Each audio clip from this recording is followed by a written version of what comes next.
The warmest of greetings to you, and welcome to Happily Ever Teaching. This is the podcast to help you enthrall your learners in every subject under the sun using the best teaching method known to science, storytelling. To do this, we feature special guest educators who are passionately keen to empower your children. I am storyteller Chip Cahoon, and with me today is... Hi, I'm Helen, and I have 12 years teaching experience across reception and Key Stage 1. Hi, I'm Toria, and I'm a Year 4 teacher at a school on the South Coast, and I'm the host of Tiny Voices Talks podcast and author of the soon-to-be-published Tiny Voices Talkbook. And today we are planning lessons in geography with a folktale from the southern United States of America. You can listen to the story by downloading our sister podcast, Fables and Fairy Tales, or search our website, epictales.co.uk, for The Tar Bunny. There you'll find a video of me telling the story that you can share with your children. And if you're an epic educator, as of 28th of October 2022, you'll also get the story as a paperback, gorgeously illustrated by artist Heather Zeta Rose, in time for you to use for Anti-Bullying Week 2022. Don't worry if you've missed that, though, as you can order the book from any bookshop, including Amazon, and Epic educators can access the ebook and full audiobook through the Epic Tales app. Right now, though, let's continue our discussion with Helen and Toria and Brer Bunny as we get bouncing into some geography. We've already spoken a little bit about the genesis of this story from Africa to the southern United States. Is that part of the geography that either of you are going to be exploring? Yes. Yes. Okay. In that case, Helen, you win the right to go first. I thought at least the southern states could be a focus for a geography activity. It's not an area of the world that I've really taught in terms of, geography. But I thought this would be a good opportunity to. The reason I thought of this was that in the story, Brer Bunny is chucked into a briar patch. And I thought, what's a briar patch? If children hear that in the UK, if the children hear this. Yes, yeah. And I thought, what a great opportunity to look at some of the different features, the different geographical features of a chosen Southern American state. I haven't chosen one in particular because I thought teachers could choose any that they had personal links with or were interested in. You could look at the geographical features of that state and compare it with the geographical features of your local area. And then obviously we're going to make a map of Brer Bunny's homeland, including the briar patch, the vegetable patch, and then the other geographical features that you've learned about. As a little extra activity, I thought it would be good to go for a wander around your local area if possible. I always think of this because I work in village schools and we go for walks, around the fields, which I know isn't always possible.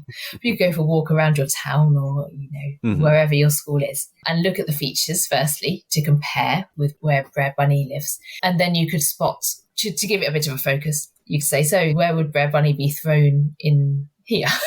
Are there any dangerous geographical features that he would pretend he wouldn't want to be thrown into? Is there a patch of nettles somewhere? Is there a brambly bush, which has a science link in the UK to learning about different plants and their features? Yeah. Yes, that would be my kind of geography-related activity.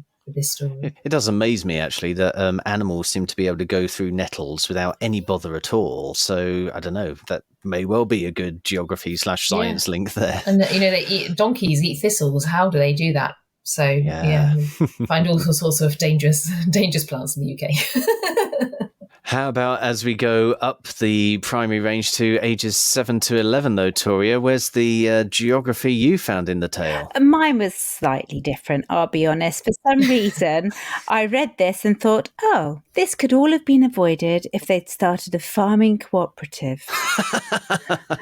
And fantastic. And that is where my geography basically went. So really thinking about farming, agriculture, different farming lands and so on, and sort of developing it on from there, thinking about farming that they have in the US, because that was where it was. So looking at farming cooperatives where they're working successfully, because actually there are so many farming cooperatives going on now, and it's something that we seem to be embracing more in 2022 than before. So yeah, that's my whole thing, that this could all have been avoided if Brer Rabbit had been part of a farming cooperative with Brer Fox and all the rest, and what that would look like. Yeah, well, I mean, it'd be really interesting to see how Brer Bunny would take to a cooperative, really, especially the Brer Bunny that we have at the start of the story, because you have to contribute as well, don't you? Don't just take from a cooperative. Absolutely. Well, the other thing I was thinking is that would link in beautifully to all of the conversations we had whenever we were doing the fair trade episode. Because we had so many conversations about cooperatives working together, farming and so on at that point. So that'd be a really good one to refer back to because, So to name drop it again, in case you missed it earlier, it was The Wrong Side of the Giant. Yes. Which you can find on our website under that title. And yes, plenty of good agricultural and fair trade links there and here as well. Absolutely. That's all we have time for in this episode, folks. If you'd like to talk to us about anything you've heard in this podcast, or if there's a subject you are soon to teach that you'd like us to cover, you can find us on social media using @TeachHappily, or leave us a review using your favourite podcast app. Please also share this podcast with your colleagues and help us start a story-led revolution in classrooms around the world, so children everywhere can learn in a way that's effective, memorable, and enjoyable all at the same time. Tomorrow, Brer Bunny will help us plan lessons in music, design, and technology. But right now, it only remains for us to say cheerio, and we hope to hear your story soon. So, cheerio! And we hope to hear your story soon.